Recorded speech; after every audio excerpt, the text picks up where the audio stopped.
Students, welcome to my YouTube channel Manisha's biochem classes.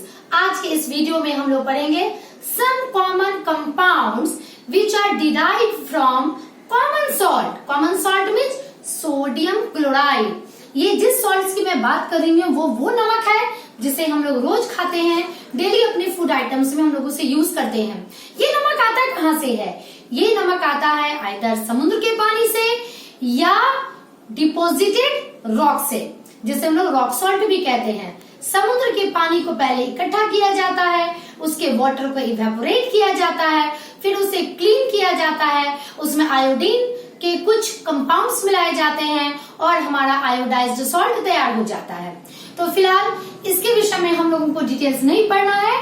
आज के इस वीडियो में मैं डिस्कस करने जा रही हूँ वो सारे कंपाउंड्स जो बनाए जाते हैं सोडियम क्लोराइड की मदद से। Now let's start. चलिए हम लोग शुरू करते हैं। Number 1 compound is caustic soda. इसमें देखिए आप लोगों को एग्जाम में किस तरह से क्वेश्चंस आएंगे, क्लियर। सबसे पहले अगर लिख दिया गया कास्टिक सोडा, आप इसका मॉलिक्यूलर फॉर्मूला लिखिए। दिस इज NaOH, आप लोगों को ये लिखना रहेगा। अगर ये बोल दिया जाए what it's name chemically, chemically इसका नाम क्या है, तो NaOH को हम लोग क्या कहेंगे? Sodium hydro oxide. 2 क्वेश्चन तो आपके अभी ही तैयार हो गए इससे, इसके हर एक पार्ट से क्वेश्चन पूछा जाता है। It is very important topic. Now preparation, अब ये कैसे प्रिपेयर किया जाता है और इसके कई यूजेस हैं, तो यूजेस से उतने ज्यादा क्वेश्चन एग्जाम में नहीं आते हैं। प्रिपरेशन, नेम, मॉलिक्यूलर फॉर्मूला, इससे सबसे ज्यादा क्वेश्चंस आते हैं, बट अब यूजेस पढ़ने हैं तो वो तो पढ़ने ही पड़ेंगे।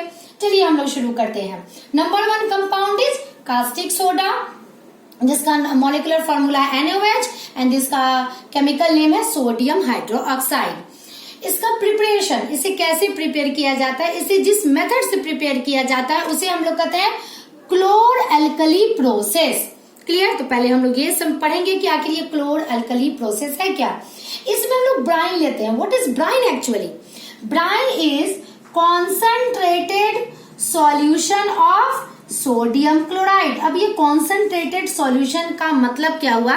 मान लिया आप एक गिलास पानी ले लीजिए, उसमें आप 1 चम्मच नमक डालिए, फिर उसे घोल लीजिए, फिर दूसरा चम्मच नमक डालिए, फिर तीसरा चम्मच नमक डालिए और यूं नमक को बार बार डालते जाइए एंड उसे घोलते जाइए, उसे स्टार करते जाइए।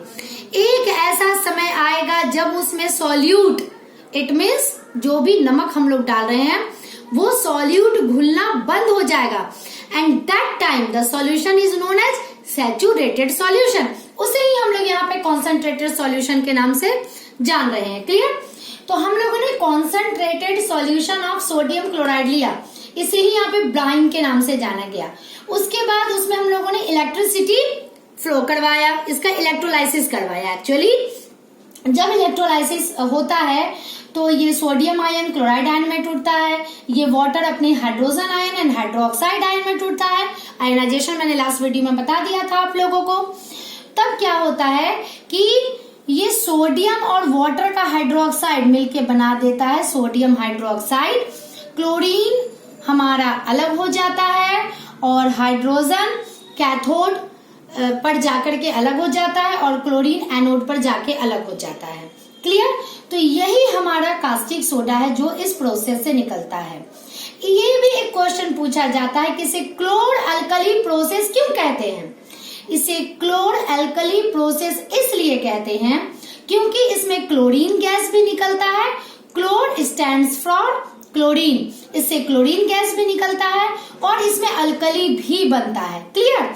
That's why this process is known as chlor alkali process. तो देखिए आपका ब्राइन क्या है, ये भी एक क्वेश्चन पूछा जाएगा, ये पूरा इक्वेशन पूछा जाएगा। एनोड पर क्या बना, कैथोड पर क्या बना, ये भी पूछा जाएगा और इसे क्लोर एल्कली प्रोसेस क्यों कहते हैं ये भी पूछा जाएगा।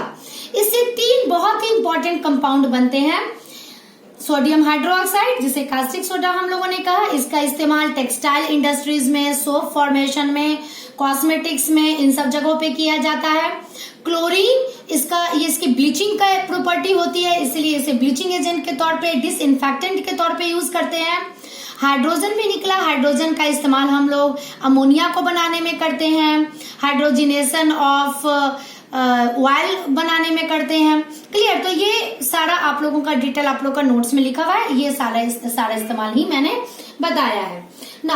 अब होता क्या है कि इन तीनों का यूज हमने पढ़ लिया, लेकिन एक कॉमन चीज आप लोगों को पढ़ना है कि ये sodium hydroxide which is alkali and this chlorine आपस में रिएक्शन करके बनाते हैं सोडियम हाइपोक्लोराइड NaClO, और इस कंपाउंड का इस्तेमाल किया जाता है हाउस होल्ड ब्लीचिंग में एंड ब्लीचिंग ऑफ क्लोथ्स में।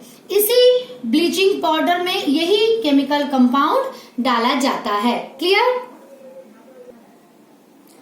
Now the second compound is washing soda. Washing soda is used, पहले जमाने में इसे लोग कपड़े धोने के काम में लाते थे, वॉशिंग सोडा को। इसका केमिकल नेम है sodium carbonate decahydrate. Sodium carbonate, ये तो आप लोग आसानी से लिख लीजिएगा। Decahydrate, deca means 10, hydrate means water molecule. Clear? तो इसका मॉलिक्यूलर फॉर्मूला है Na2CO3 into 10H2O। चलिए हम लोग इसके प्रिपरेशन के बारे में पढ़ते हैं। ये जिस मेथड से प्रिपेयर किया जाता है उसे हम लोग कहते हैं सॉल्वेट प्रोसेस, और ये प्रोसेस 3 स्टेप में किए जाते हैं।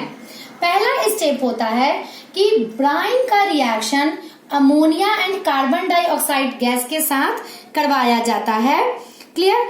और जब इसका रिएक्शन, जब ये इन दोनों के साथ रिएक्ट करता है तो बनाता है sodium bicarbonate and ammonium chloride. ये अमोनियम क्लोराइड तो एक्वस सॉल्यूशन के ही फॉर्म में रहता है, बट ये सोडियम बाइकार्बोनेट प्रेसिपिटेट डाउन हो जाता है, तो हम लोग इसे क्या करते हैं, फिल्टर कर लेते हैं, और फिल्टर करके इसे हम लोग निकाल लेते हैं। सेकेंड स्टेप में हम लोग इसे हीट करते हैं। जब ये हीट होता है तो ये डिकम्पोज हो जाता है। देखिए यहाँ पे आ गया हमारा डिकम्पोजिशन रिएक्शन। डिकम्पोज हो जाता है सोडियम कार्बोनेट में एंड रिलीज करता है carbon dioxide gas and water. यहाँ जो हमारा सोडियम कार्बोनेट बनता है, यहाँ देखिए इसके साथ कोई वाटर के मॉलिक्यूल नहीं होते हैं, क्योंकि इसे हीट करते हैं, दैट्स वाई ये भी इवेपोरेट हो जाता है। यहाँ हमारा सिर्फ और सिर्फ सोडियम कार्बोनेट बनता है। ये एनहाइड्रस फॉर्म में होता है और इसे हम लोग कहते हैं यहाँ पर सोडा ऐश। तो ये भी क्वेश्चन 1 नंबर में पूछा जा सकता है कि what is soda ash. Soda ash is nothing, soda ash is anhydrous sodium carbonate. फिर इस हम लोग सोडा ऐश को लेते हैं और उसमें मेजरमेंट करके इसकी क्वांटिटी के हिसाब से कि एक मॉलिक्यूल में 10 मॉलिक्यूल वाटर अटैच हो सके, इसे रिक्रिस्टलाइजेशन कराते हैं, और रिक्रिस्टलाइजेशन होने के बाद ये बनता है हमारा पूरा वॉशिंग सोडा। वॉशिंग सोडा की क्लींजिंग प्रॉपर्टी होती है, इसीलिए इसका क्लींजिंग एजेंट में हम लोग इस्तेमाल करते हैं। क्लियर? और ये परमानेंट हार्डनेस ऑफ वाटर, यानी कि हार्ड वाटर को सॉफ्ट वाटर बनाने का काम भी करता है। ग्लास के इंडस्ट्रीज में, सोप के इंडस्ट्रीज में, इन सारे इंडस्ट्रीज में इसका यूज किया जाता है। The third compound is baking soda. Baking soda वही सोडा, बेकिंग सोडा है जो हम लोग केक में एंड इडलीज में इसका इस्तेमाल करते हैं। खाने वाला मीठा सोडा जो लगभग हर एक घर में मौजूद रहता है। इसका केमिकल नेम होता है sodium bicarbonate and the chemical formula इसका क्या होगा, NaHCO3।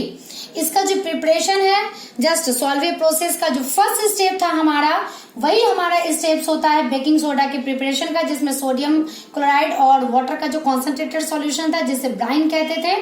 ब्राइन रिएक्ट करता है, just wait, not water, ammonia. Clear? Sodium chloride का जो सॉल्यूशन है जिसे ब्राइन हमने कहा था, वो अमोनिया और कार्बन डाइऑक्साइड के साथ रिएक्शन करके sodium bicarbonate and ammonium chloride बनाता है। इसे हम लोग फिल्टर आउट कर लेते हैं। क्लियर? यही हमारा बेकिंग सोडा होता है। ये सॉल्वे प्रोसेस का ही फर्स्ट स्टेप होता है। एक क्वेश्चन पूछा जाता है what is the effect of heat. तो याद कीजिए सॉल्वे प्रोसेस का ही सेकंड स्टेप क्या था कि जब हीट इसे हम लोग करते हैं तो ये डिकम्पोज हो जाता है और बना देता है sodium carbonate and it release carbon dioxide gas. It is very important for it, क्योंकि जब हम लोग केक, इडली, इस तरह का कोई भी फूड आइटम्स बनाते हैं तो आखिर क्यों ये केक और इडली को फ्लफी बनाता है, ये क्वेश्चंस भी आते हैं एग्जाम में। क्योंकि जब बेकिंग सोडा को हम लोग गर्म करते हैं तो उससे निकलता है कार्बन डाइऑक्साइड। और अगर मान लिया कि ये केक का इंग्रेडिएंट्स है और यहाँ इस पूरे में मैंने बेकिंग सोडा डाल रखा है, ये हीट होने के बाद जो कार्बन डाइऑक्साइड ऊपर की ओर जाता है, इसके कारण ये हमारा केक या इडली पोरस बन जाता है and it make cake and idli fluffy. तो आपको यही आंसर देना होगा ना। इसका यूजेस हम लोग पढ़ लेते हैं। एज ए एंटा एसिड, इसे एंटा एसिड की तरह यूज हम लोग करते हैं, यानी जब एसिडिटी हो जाती है तो आपके घर में बेकिंग सोडा है, आप उसे गर्म पानी में डाल के पी लीजिए, आपकी एसिडिटी दूर हो जाएगी। सेकंड, बेकिंग पाउडर हम लोग अपने घर में इस्तेमाल करते हैं। एक्चुअली आजकल मैक्सिमम घरों में बेकिंग पाउडर भी रहता है और बेकिंग सोडा भी रहता है। तो ये भी एग्जाम में क्वेश्चन होता है कि what is the difference between baking soda and baking powder. नाम से तो लगता है कि दोनों एक है, पर दोनों में थोड़ा सा अंतर होता है। बेकिंग सोडा एल्केलाइन नेचर का होता है। जब इसका इस्तेमाल हम लोग खाने में ज्यादा मात्रा में कर देते हैं तो इसके कारण क्या होता है कि खाने में थोड़ा सा बिटरनेस आ जाता है, टेस्ट थोड़ी सी गड़बड़ हो जाती है खाने की। बट बेकिंग पाउडर में क्या होता है कि बेकिंग सोडा होता है प्लस एक एसिड डाल दिया जाता है, टार्ट्रिक एसिड जिसका नाम है। क्लियर? यानी baking soda plus tartaric acid, ये दोनों मिलके बनाते हैं बेकिंग पाउडर। और इस एसिड की वजह से क्या होता है कि इसका जो बिटरनेस, इसका जो टेस्ट है अजीब सा, उस टेस्ट को ये न्यूट्रलाइज कर देता है। इसलिए बेकिंग पाउडर की मात्रा अगर थोड़ी ज्यादा भी पड़ जाती है तो टेस्ट हमारा गड़बड़ नहीं होता। तो ये डिफरेंस होता है बेकिंग सोडा में एंड बेकिंग पाउडर के बीच में। ना थर्ड यूज है इसका, इन फायर एक्सटिंग्विशर, आग बुझाने के भी ये काम में आता है। एक्चुअली देखिए, ये मैंने एक रफ स्केच बनाया है कि हर एक तरह के फायर एक्सटिंग्विशर में लगभग कुछ इस तरह का अरेंजमेंट होता है। सॉल्यूशन भरे हुए होते हैं फायर एक्सटिंग्विशर में। बेकिंग सोडा इट मीन्स की सोडियम बाइकार्बोनेट के सॉल्यूशन रहते हैं और एक बहुत ही पतले ग्लास के अंदर सल्फ्यूरिक एसिड रहता है। जैसे ही हम लोग आग बुझाने के लिए इसे जमीन पर पटकते हैं तो क्या होता है, ये जो पतला शीशे का ग्लास है वो टूट जाता है और ये sulphuric acid and sodium bicarbonate दोनों मिल जाता है और हमारा ये रिएक्शन होता है। क्लियर? उससे carbon dioxide, water and sodium sulphate निकलते हैं। यानी कार्बन डाइऑक्साइड गैस आग को बुझाने का काम करता है, वाटर और इसके साथ मिलकर ये पूरा झाग वाला स्ट्रक्चर बना देता है जो कि आग को कवर कर देता है और ऑक्सीजन के साथ उसका कांटेक्ट बंद कर देता है। इस तरह से ये आग को बुझाने का काम करता है। Now the fourth compound is bleaching powder, जिसका केमिकल नेम होता है कैल्शियम ऑक्सीक्लोराइड। इसमें कैल्शियम, 1 ऑक्सीजन एंड 2 क्लोरीन के एटम होते हैं और इसका कॉमन नेम यानी इसे क्लोरीन ऑफ लाइम के भी नाम से जाना जाता है। इसका प्रिपरेशन होता है बाय बैट्समैन प्रोसेस एंड इस प्रोसेस में क्या होता है कि हम लोग स्लैग्ड लाइम लेते हैं, इट मीन्स कैल्शियम हाइड्रोक्साइड, और इसके ऊपर से क्लोरीन गैस को पास करवाते हैं। जब पास करवाते हैं तो ये दोनों रिएक्ट करके बना देता है calcium oxychloride which is bleaching powder and water को ये रिलीज करता है। ये बहुत कम लिटिल बिट सॉल्युबल होता है वाटर में। क्लियर? तो ये वाटर में सॉल्युबल नहीं रहता, इसे हम लोग फिल्टर आउट कर लेते हैं। इसकी जो ब्लीचिंग पाउडर के ही नाम से पता चल रहा है कि इसकी प्रॉपर्टी ब्लीचिंग की होती है। ये व्हाइट कलर का पाउडरी सब्सटेंस होता है और इसकी ब्लीचिंग प्रॉपर्टी होती है, यानी किसी भी चीज को क्लीन करने की प्रॉपर्टी होती है, किसी भी मटेरियल से इसके कलर को उड़ाने की प्रॉपर्टी होती है ब्लीचिंग पाउडर की। और इसका जो पूरा का पूरा ब्लीचिंग का प्रॉपर्टी का श्रेय किसको जाता है, इसके क्लोरीन को जाता है। एक रिएक्शन आप लोगों को और भी पढ़ना है कि कैल्शियम ऑक्सीक्लोराइड का जब हम लोग डाइल्यूट, देखिए यहाँ पे मैंने DIL ये शो करता है डाइल्यूट को, डाइल्यूट इट मीन्स बहुत ज्यादा मात्रा में पानी है। डाइल्यूट सल्फ्यूरिक एसिड के साथ जब हम लोग इसका रिएक्शन करवाते हैं तो ये अपने पूरे क्लोरीन को रिलीज कर देता है। क्लियर? उसके बाद इसकी कोई भी ब्लीचिंग प्रॉपर्टी होती ही नहीं है और इसी से ये पता चलता है कि ब्लीचिंग पाउडर का ब्लीचिंग प्रॉपर्टी किसके कारण है, तो उसमें मौजूद क्लोरीन के कारण है और किसी के कारण नहीं है। तो इसका इस्तेमाल हम लोग ब्लीचिंग पाउडर तो है ही है, ब्लीचिंग प्रॉपर्टी के लिए करते हैं, डिसइंफेक्टेंट के लिए करते हैं, वुड इंडस्ट्रीज में करते हैं हम लोग, ड्रिंकिंग वाटर को डिसइंफेक्टेंट करने के लिए करते हैं, टेक्सटाइल इंडस्ट्रीज में इसका यूज हम लोग करते हैं। The fifth and the last compound is plaster of Paris. आप लोगों ने इसका नाम सुना होगा, इसे पीओपी के फॉर्म में भी नाम से भी जाना जाता है। आप लोगों ने इसका नाम बहुत ही सुना होगा। अगर हमारा बोन क्रैक कर जाता है तो जो डॉक्टर्स जो प्लास्टर अप्लाई करते हैं हमारे हड्डियों के ऊपर, इट मीन्स हमारे आर्म्स में या लेग्स में, जो भी पार्ट हमारा फ्रैक्चर्ड है, वो जो प्लास्टर लगाया रहता है वही रहता है प्लास्टर ऑफ पेरिस। क्लियर? इसका केमिकल नेम है calcium sulphate hemihydrate. Calcium sulphate it means CaSO4, hemi it means half, hydrate means water molecule, it means CaSO4 into half H2O। ये मॉलिक्यूलर फॉर्मूला है पीओपी यानी plaster of Paris का। चलिए अब देखते हैं कि ये कैसे बनाया जाता है। इसका प्रिपरेशन होता है बाय हीटिंग जिप्सम। जिप्सम एक कंपाउंड होता है और ये कंपाउंड क्या है? Calcium sulphate dihydrate. देखिए इसमें कैल्शियम सल्फेट और 2 मॉलिक्यूल्स ऑफ वाटर है। इसे हम लोग हीट करते हैं 100 डिग्री सेल्सियस या 373 केल्विन पर। क्लियर? तो ये जो हीट है इट शुड बी कैलकुलेटेड, क्योंकि अगर 100 डिग्री सेल्सियस से कम टेम्परेचर रहा तो ये अपने वाटर ऑफ क्रिस्टलाइजेशन को लूज नहीं करेगा, और जैसे ही 100 डिग्री सेल्सियस से टेम्परेचर ज्यादा होगा ये अपने टोटल वाटर ऑफ क्रिस्टलाइजेशन को लूज कर देगा और बनाएगा सिर्फ कैल्शियम सल्फेट, जिसे हम लोग डेड बर्न्ड प्लास्टर के नाम से जानते हैं, और इसकी प्रॉपर्टी प्लास्टर ऑफ पेरिस की जैसी होगी ही नहीं। तो इसलिए यहाँ पर जो हम लोगों का टेम्परेचर देना है वो एकदम कैलकुलेटेड देना है, इस बात का पूरा ख्याल रखना पड़ता है।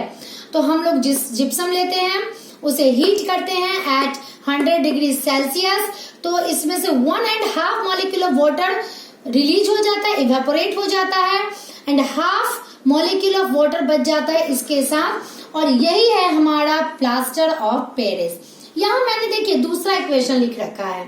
एक्चुअली कभी भी हम लोग मॉलिक्यूल्स को या एटम्स को, ये हम लोग 9th क्लास में पढ़ चुके हैं कि फ्रैक्शन में तो लिख नहीं सकते हैं, it should always in whole number. अब हाफ मॉलिक्यूल ऑफ वाटर आप उसे कैसे कैलकुलेट कीजिएगा? तो आप इसी इक्वेशन को इस तरह से भी लिख सकते हैं। एग्जाम में आप ये इक्वेशन लिखिए वो भी सही होगा, नीचे वाला इक्वेशन लिखिए वो भी सही होगा, 100 डिग्री सेल्सियस लिखिए वो भी सही होगा, 373 केल्विन लिखिए वो भी सही होगा।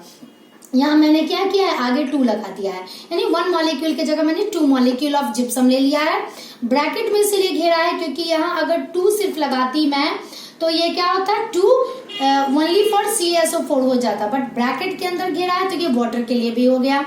तो इस तरह से देखिए इसमें 1 वाटर मॉलिक्यूल है एंड 3 वाटर का जो मॉलिक्यूल है वो इवेपोरेट हो गया, तो ये इक्वेशन हमारे लिए सही है। आप एग्जाम में दोनों में से कोई भी इक्वेशन लिखिए, कोई भी टीचर उसे काटेंगे नहीं ना। प्लास्टर ऑफ पेरिस हम लोग इसका बखूबी बहुत चीज जानते हैं, इसके यूजेस के बारे में। इसका कलर कैसा होता है? व्हाइट होता है, पाउडरी होता है, यानी ये पाउडर होता है। लेकिन जैसे ये मॉइस्चर गेन करता है, मॉइस्चर इट मीन्स वाटर, जैसे ही वाटर गेन करता है तो ये इट स्टार्ट टू सेट, वो हार्ड बनना शुरू हो जाता है एंड रिकन्वर्टेड इनटू जिप्सम, ये फिर से जिप्सम में कन्वर्ट हो जाता है। तो डॉक्टर्स जो बोन्स क्रैक होते हैं उनमें जो वो लोग लगाते हैं प्लास्टर में, this is plaster of Paris. इसका डेकोरेटिव आइटम्स यानी मूर्ति बनाई जाती है, स्कल्पचर्स बनाए जाते हैं, तो इस तरह से ये प्लास्टर ऑफ पेरिस का यूजेस होता है। क्लियर? तो इस तरह से आज के वीडियो में हम लोगों ने पढ़ा some common compounds which is in chapter 2 of chemistry, acid bases और सॉल्ट। एंड इसी वीडियो के साथ हमारा ये चैप्टर खत्म होता है। मैंने इसका नोट्स, पूरे चैप्टर का नोट्स मैंने अपने एक वीडियो में डाला है, पीएच स्केल, जिसमें मैंने पढ़ाया है वीडियो नंबर 4, उसमें आपको इसका पूरा नोट्स मिल जाएगा।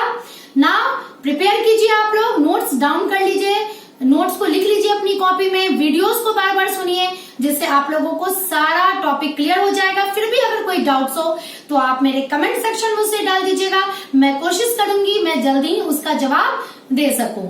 नेक्स्ट वीडियो में मिलती हूँ नेक्स्ट टॉपिक के साथ। Till then, bye.